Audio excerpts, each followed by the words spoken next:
out space for meaningful conversations that go beyond the grill. I'm Kara Smith, your host and fellow enthusiast for all things tasteful and fulfilling. Today, we're diving into the spirit of Independence Day, exploring the true cost of freedom and reflecting on what it means to serve with honor and integrity. And who better to join us on this journey than Jay Knight, Marine Corps Infantry veteran, entrepreneur, and marketer. Jay currently serves as the head of marketing for Colorado Craft Beef and a board member for the Christianis Foundation. Jay's experience and insights will shed light on his personal values and common values that define our nation. Our conversation will dive into the concepts of freedom, independence, and service, tying them back with our brand pillars of steadfastness, defiance, and legacy. Through powerful stories and personal insights, we'll explore how these values are embodied in military service and the everyday lives of those who cherish and defend our liberties. Welcome, Jay. Oh, thank you, Kara. I'm happy to be here. You bet. So I am so excited to dive right into the concepts of these shared values, values of Americans as a whole, but also the thought process of the liberties that we hold very near and dear, and kind of the underlying values of that. It is pretty amazing to think that this idea of life, liberty, and the pursuit of happiness, to call that out, um, is what permeates across the entirety of our society. And everybody's going to have their opinions on what those mean. Um, However you want to look at it, as far as how people want to interpret one thing over the other. But we always, I think, as a nation, really focus in on, like, we are proud of the liberties that we have. We are proud of the liberties that we have for our children, that we're going to pass on to our families, the liberties of our friends. And we're also extremely proud of where it came from. Absolutely. That kind of heritage and that heritage story. I would love to hear your story, Jay, and then we could continue on to some of the other heritage and things that we hold dear as Americans, but even maybe specific to the ranching lifestyle and some of the things that you're now a part of with Colorado Craft Beef. Yeah, so I was a small town kid, and we'd go to the Fourth of July parade every year downtown East Moline. And um, I think as a kid growing up, you see it, you are told about it, how much the understanding or respect for it actually happens. You see the American Legion, the VFW soldiers and sailors and Marines marching, and, like, my family was, I have veterans all over my family, but my father and my mother didn't necessarily raise me, like, to think that that was a direction I was going. I was given a lot of leeway as the adopted only child. So it wasn't really until 9/11 happened that I went from feeling like, a little phrase I use, the good old boy from Illinois. I went from feeling connected to the rest of the United States and understanding that I was part of something bigger. And really, like, when I'm thinking about why did I decide to go sign up to put myself in harm's way, to be on the front lines, to join the infantry of all places, I simply looked out at the world and I said, "There's something going on. My fellow countrymen are taking part in this, and I I'll be darned if I'm not going to, be there by their side." And so, uh, liberty as a concept, I started to read more about, our history as a country, um, when I was overseas. And there was a book that I read that was called Almost a Miracle. I don't have the author. If you search Almost a Miracle U.S. history, you'll find it. But what it did was, it was talking about um, the trials and tribulations of people on, like the front lines of the Revolutionary War. It was talking about the things that the soldiers would mail home for needles and thread. I mean, like needles and thread were so hard to find. I mean, now you can go down to Walmart, get a package, and you have it at your house forever. But there were all these things that the soldiers during the Revolutionary War just did not have. Even the officers as well. I mean, you can think to the story of Valley Forge, and what holds these people together is this common belief that we will not let this monarch dictate our future, and we will pave our own way for us and our kids and our descendants. And come hell or high water, we're doing it. And we brought in allies, we were diplomats, we were soldiers, we were statesmen. Everybody was affected by this war. And yeah, I mean, I'm getting goosebumps right now just thinking about what must have been happening when I don't know if it was in this book or if it was a later book, but after the Revolutionary War, there was I think a French journalist had come over, and he was traveling through Boston, New York. He was seeing all the major cities, and he said the thing that struck him where he just kept hearing street level Americans talking about their rights and their liberties and what they had gained from being a part of the burgeoning nation. So um, it's always been effervescent. And Fourth of July, so much so, right? I mean, we have fireworks that you can't avoid. You will hear them, you will see them. Um, and one place where I may deviate with some people when they're talking about our freedoms, our liberties, is you'll hear some people say, "Oh, we take these for granted," and I would say to that, how lucky are we that we live in a time and place and country where people can take that for granted. Mhm.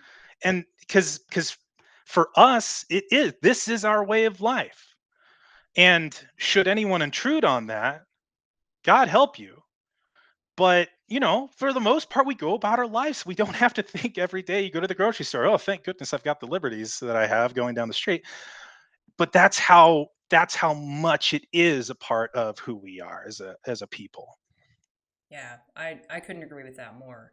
The that thought process, and it always brings me back to the food conversation. I mean, we can have so many nuances about different types of food, what you should eat, what you shouldn't, what label should be on it, whatever marketing term you'd like to have. But the reality is a hungry person has one problem, just Mhm. one. That's it. They're not worried about if it's organic or natural or whatever it may be. Just the fact that they have food, and to our concept of freedom and our liberties and our ability to worry about said things is pretty incredible and indicative of the country that we live in and Mhm. the people that have fought for this, like you. And to talk about our food supply, the history of our food supply, like uh, carving the prairie and the grasslands and the forest, and to have enough food not only for our citizenry but people all around the world, and to pave our way west. I mean, when you think about the size of the United States geographically, I mean, we are nearly the entire continent. And um, it wasn't easy to start getting things to grow. I mean, we had droughts, we had the Dust Bowl, um, fires, floods, uh, and you just keep going. And you know, uh, it's no surprise that we have one of the strongest and most safe food supplies in the world. We take this seriously because I mean I think it runs in our blood especially the people involved with the food supply chain. I mean, we were a nation of farmers from the very beginning. Yeah, absolutely. There's, and this is, we think about the 4th of July, and your experiences that you had, and I had similar experiences, maybe in a little different fashion. Of course, being in the American West and growing up here, and, my dad rodeoed, and I grew up rodeoing. So every 4th of July was at a rodeo somewhere with fireworks and celebrating, the liberties that we enjoy. But I also think about things that are just very iconically American. And I do think of two things. I think of the American cowboy and the American soldier. And I mean, I don't know, like you said, there's just so many common ties too that like that's part of how we settled the American West Mhm. too, and then we continued to fight for that. Like it is something like if you go overseas to a different country, if they see a cowboy hat, they're gonna be like, "That's an American." Like it's just something that's Mhm. ingrained in society, and kind of inherent to our American society. And then the soldier and just I've got a visualization of both of those of like this just they're this very iconically American in Mhm. essence. I would add two other groups of people to that list for me. Okay, Um, the American educator, sure. so teacher and professor, because when you think about the the movement west and also like how we grew our cities over on the East Coast, those one room school rooms, Mm-hmm. and we said this is important. Like we will set this up so that our children and our children's children are going to learn both from our successes and our mistakes. Mm-hmm. And then the American entrepreneur, the risk taker, Absolutely. because I'm here as I am right now. In one way, let's just pick one, because of John Deere, who decided, you know what, I'm going to make steel plows, Mm-hmm. and I'm going to make the heck out of them. And then my dad, hundreds of years later, or 100 years, pretty a while. A bit. He goes and he works at John Deere, has an amazing career there for 22 years, and provided for a family, took care of his wife and three kids, two generations of kids. I mean, my dad is 50 years older than me. Father's Day was just now, and so I'm thinking a lot about that. But that entrepreneurship, Mm-hmm. um, I mean, it's why you and I have met too. So I would say those are four incredibly strong influences on most Americans. Yeah, that's I've definitely I hadn't thought about it in that concept. 'Cause my family is a line of educators as well. Obviously ranchers, but Yeah. most of the females in my family up to this point have been in the education system. And actually, the room that I grew up in at the ranch was the one room schoolhouse that's just down the lane from where we live that was relocated and put together on the home that I grew up in. So it's, See, I love that. That's part of the reason I love coming out to the ranch so much, because there's always something that you or Jeff or someone has forgotten to tell me about something, and it's always something super neat. yeah, well, it's probably that concept of maybe things you kind of take for granted too.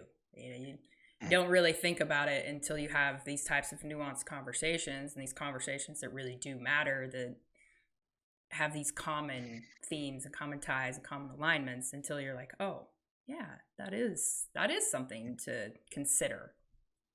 Yeah, and to trumpet, Sure. yeah. Because I think it's people need a reminder that, look, you know, w- w- I don't want to take us on a tangent, but things throughout history have never been easy. There have been good times and bad times, and usually we can decide on those after the fact. But everyone going through it doesn't have necessarily an easy time. And so I think being able to look back at our history and say, well, this is where I grew up. This is who got me here. This is how, like, this is the trials and tribulations that my father went through. And that's a reminder to us that we can get through what we're going through. It's not the same thing. You and I talk about this all the time about the differences between what previous generations in ranching and what we're going through with CCB, how to grow, how to reach customers, things like that. And so I always I have so much faith in humans. I sometimes get a little crap for it, but we are such problem solving people. And so to look at our past and think anything but like, hey, these people figured this out, I can figure this out. Um, I mean, how lucky are we to live in this country with the ability to say, I'm going to solve these problems. So I would like to dive into that. Just saying that, faith in humans, faith in humanity. Did that shift from your military service, or like, what are your thoughts there? Was there a different thought process for you? Coming from a service background. So I'm from the Midwest, so I think we're all kind of ingrained with a "Hey, come on in" lifestyle. So my house, the front door was always unlocked, and it was unlocked for my brother's generation of friends, and it was unlocked for mine. And family would just walk in. I remember one time I woke up at midnight, and one of my friends was in my room. It's a little creepy, but he was in my room. He was typing out a report on my computer because he knew he could come over and do it because his computer broke at home and he had that report done the next day. So there was this level of like trust of all the people around me. And you know, when I went overseas, there were a lot of operations that we did um, where we would be in very close proximity to the Iraqis who were just living their lives, who were trying to build after battles. We were there right after the Battle of Fallujah, so the whole place was just a wasteland, and people were trying to come back and build back. But we also spent a lot of time out in the farmland, and so you meet all these people. And at the end of the day, at least for me, and it's probably because of my kind of somewhat rural upbringing, I felt kinship with a lot of the people I met over there. And it's there's a thing that happens in every war where you start to dehumanize the other. And um you know I'd be lying if there wasn't some of that as a young man, trying to figure out how to view the world. But I walked away from it having a respect for the people who went through what they went through. Their country was, stripped clean by dictatorship and then war. And yet they got up the next day and they said, okay, well, I'm going to go till that field. I'm going to do what I can because that's all I can do. And I have a lot of respect for that. For sure. Jay, let's shift gears a little bit to talk about the brand pillars of Yeah. CCB, because you were instrumental in helping us form these brand pillars of steadfastness, defiance, and legacy. Could you walk us through the thought process there? From your own perspective. We can share that from or I can share that from my perspective as well. But I would like to hear your thought process and maybe how your background kind of shaped some of those concepts. Well, uh, it's easy to keep things in threes. The moment you have to start remembering more than four or five different things that you care about, you start to, kind of forget them. So, you think of the Marine Corps, honor, courage, commitment. It's very kind of easy to get our ethos and understand from those three words. And so the idea is um, if you if you have a camera and it's on a unipod, it'll fall over. If it's just got two legs, it'll fall over. If you have a tripod, that is the least amount of legs you can have that will create your foundation. And so the idea here is like, let's come up with three things that either juxtapose against each other or allow for some nuance between for instance, for us, like you have defiance and you have steadfastness. A lot of people could sit there and say, well, those are kind of the same thing. But to us, they were different. And so, you and I and Jeff, like we sat there for what, 2 to 3 hours, really talking through this about what is it that makes us who we are, and what message are we trying to do and to spread. And it was just what is CCB, what underpins us, what's our why. And so, the steadfastness came from, the idea is that you are sticking to your plan. And then the defiance is not allowing outside influence to shake you. And then legacy is obviously trying to take what has been given, make it better, and pass it on. And I was super proud that of what we came up with there. And it really, for a long time, and it still does. We don't talk about it as much because we're so embroiled in the day-to-day business, I think. But at that very beginning, like that, I think was a turning point for the company, which was, hey, we're planting our flag on this. This is who we are. And um, we're going to take this as far as we can.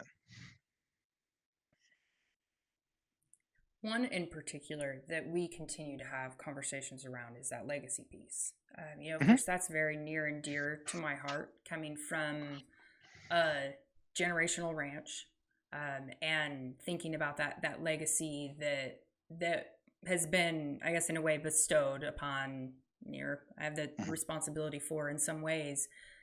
Yet, also thinking about it of how do we help inspire other people with their legacies? Whether it's from fueling their bodies so they can reach their ultimate legacy, or whatever that concept may be for them. But like it's almost like an extra layer of not only us, but what do we put out into the world, and how do we show up for that? I mean, that's so difficult, right? Because in one way, you can you can we make available who we are every day through social media. That is you out ranching. That is Jeff working at the grill, presenting the beef. I don't make too many appearances, but I'm on LinkedIn. I talk with people, but I think, when I think back to what inspired me to be entrepreneurial, because I grew up, blue collar. Somebody hires you to do a job, you do it, and then you retire 30 years later. Like that was kind of like all I really knew to prepare for in life. And one of my corpsmen during my first tour handed me a book. It was Rich Dad Poor Dad. Now I don't recommend it as really anything but for an 18-year-old to read and start thinking, oh, entrepreneurship exists. But that was my Mm. first introduction to it. And so from there it was, oh, like what are all these different facets of business? What type of businesses can you create? And so that really drove me, right? So it was just mainly pure curiosity. And so I think when one thing that we're doing well is showing people that we are a part of this entire process. Like this is our herd that we are running. This is your horse that you're riding, Kara. That is you doing the roping. Thank goodness for you, because I don't want to go out there and do that. I will wrestle the calves back when I'm healthy, but that is about it. And so there is that. I think like if we can reach the younger generation, because I think people sometimes get lost with like, oh, they're ranchers and I'm not, so I can't find any value there. But I do think that there are people with enough curiosity that think, wow, look at this. Oh, they have this website. Oh, and they're doing that. Oh, they just came out with a new product. And so we're in the business right now of inspiring people already. I would like to see, this podcast is I'm so glad we're doing this, and you're doing such a great job. So thank you for that, Kara. But um, I think eventually there needs to be a book about the story of CCB, and I think there needs to be a couple chapters of that book that you have off to your left, your family history, and then a big chunk of CCB, and then epilogue, if when and if the epilogue shows up. But that's that. I would hope that you would do that, because that will create value for a century or more. I love that thought of, sharing that story. Because you mentioned you came from a blue collar background. I actually had the inverse. Of course, both of my parents were very entrepreneurial. Like you don't ranch on your own and buy cattle and do what my dad does without being an entrepreneur. You don't. Then they also saw the risk that went along with that, and it was that generation of like, this is incredible risk, this is incredible hard work. Why don't you go get a job working for somebody else and go down that corporate path and all of those pieces, and I walked that for about 10 years, and I just kept feeling that pull back to entrepreneurship and in essence kind of controlling your own destiny and considering what that legacy is and what you leave behind and the value that you can create and capture and add to the world.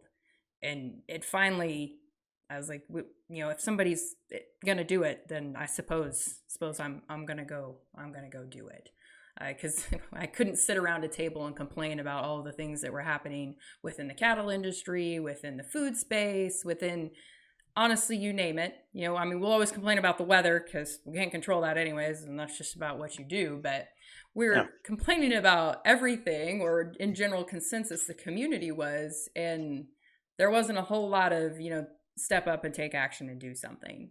So I was like, well, yeah, and I know this is a different mantra, and still something though that I feel near and dear is, if not me, then who?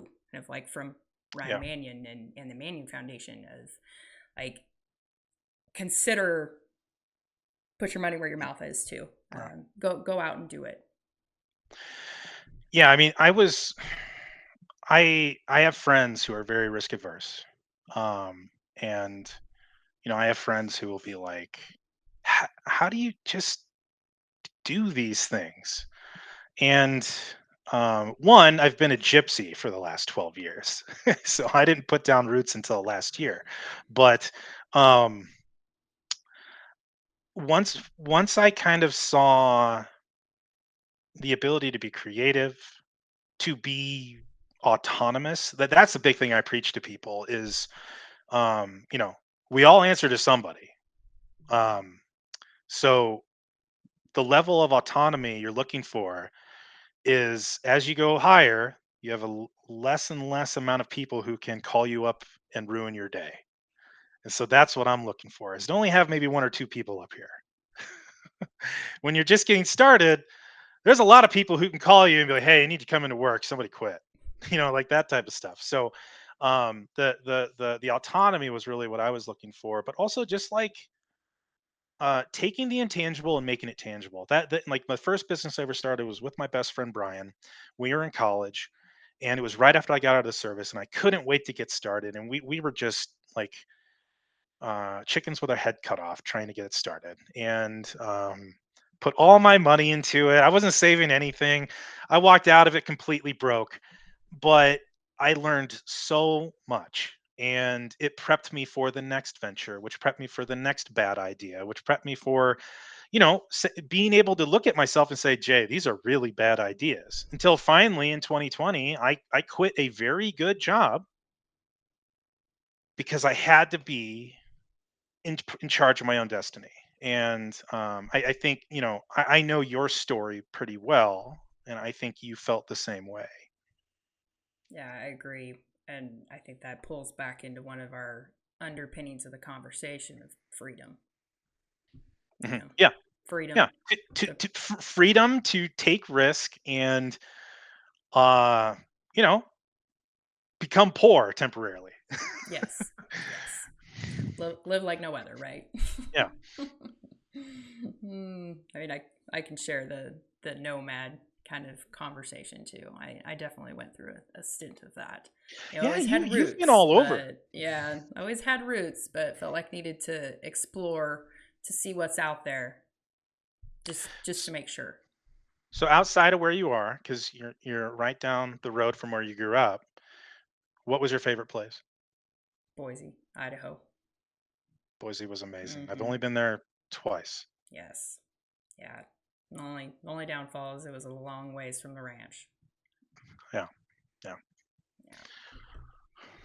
Well, Jay, let's wrap up the conversation. I'd love to Okay. hear some final thoughts for you, as we talk about Independence Day, the true cost of freedom, just reflecting on these different values that we hold near and dear. What final thoughts would you like to share with the audience? Um, you know, we talked a lot about entrepreneurship. We started with liberty. We kind of moved into a little bit of service, and I think if anyone were to listen to this 100 years from now, um, we're entirely blessed that the moment we're born, a good chunk of what we become is in our power to change, to update, to foster, and to never let go of that. The idea of liberty versus freedom, liberty implies a responsibility to it. Liberty implies a community that we're a part of. And so we are so much more than ourselves. And so there will people who will come into your life, teach you things you don't want to learn, teach you things that will help you go further. And so what I'm trying to get at is trust the process. There's no right way to do this. But if you have an idea, if you have a calling, if you believe in something, just start marching towards it. Don't give up until you've decided it's time to do something else. Absolutely. Those are great thoughts. I appreciate that, Jay. Let me add one little final thought from the Steak Bites podcast. So, in a world where every choice matters, let's approach consumption with mindful intention. Seek knowledge, engage in conversations, and shape your legacy with purpose. Remember, each moment is an opportunity for growth and impact. Stay inspired, stay empowered, and keep fueling your legacy. This is Kara Smith signing off Steak Bites podcast. Till next time, savor each bite of existence and let your actions resonate with the wonders of the world.